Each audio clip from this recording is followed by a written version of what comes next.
একটি গণ অভ্যুত্থানের মাধ্যমে আপনাদের এই আওয়ামী লীগ সরকার প্রধান পদত্যাগ করেছেন।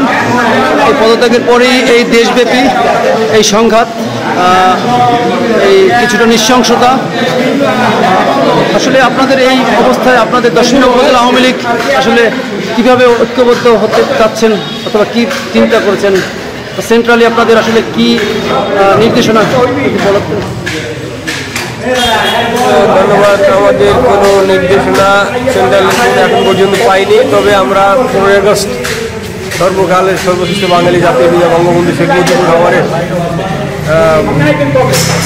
যে মৃত্যুবার বা শাহাদাত বার্ষিকী, সেইটা পালন করার জন্য আমরা মোটামুটি আলোচনা করে যাচ্ছি। আমরা কীভাবে তার সেই সময় অন্য কোনো প্রোগ্রাম আমাদের নেই। আমরা শুনেছি আওয়ামী লীগের সিনিয়র নেতৃবৃন্দ আমরা খুব শীঘ্রই যে জায়গায় ক্ষতিগ্রস্ত হয়েছে হিন্দু সম্প্রদায় যারা আছেন আমরা যাব, গিয়ে তাদের সুখ দুঃখের কথা শুনবো, কী ক্ষতি হয়েছে তারপরে আপনাদেরকে আমরা জানাবো। হ্যাঁ, আমাদের অনুষ্ঠান আপনারা নিজের সরজমিনে দেখবেন, ভাঙা চূড়া, চেয়ার টেবিল সব কিছু ভাঙা, জানালার গ্লাসগুলো ভাঙা।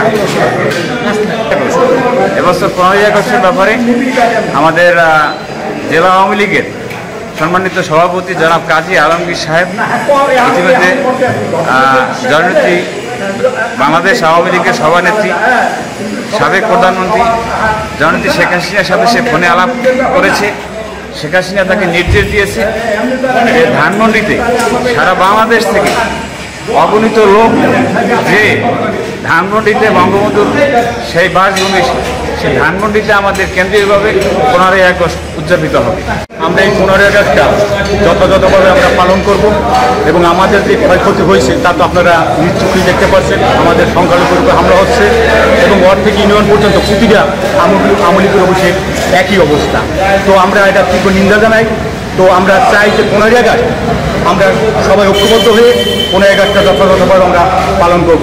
জয় বাংলা, জয় বঙ্গবন্ধু। আন্দোলন হতে পারে, সেখানে মিছিল হবে, হরতাল হবে, কিন্তু ভাঙচুর, জ্বালাও, দলিয়া, দেশের সম্পদ নষ্ট করা, এই যে গণভবনে, সেদিন গণভবনে যাওয়ার কোনো প্রয়োজন ছিল?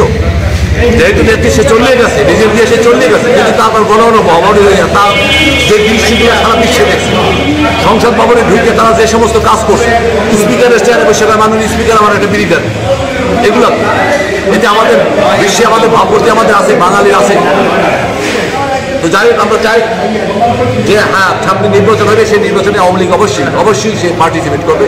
কারণ আমরা জানি যে এখন দেশের মানুষ, কারণ এই আওয়ামী লীগ দল হচ্ছে তৃণমূল পর্যায়ের থেকে দল, সেই স্বাধীনতার যুদ্ধের থেকে দল, ভাষা আন্দোলনের দল, অতএব এই দল তো একদিনই নিশ্চিত করতে পারবে।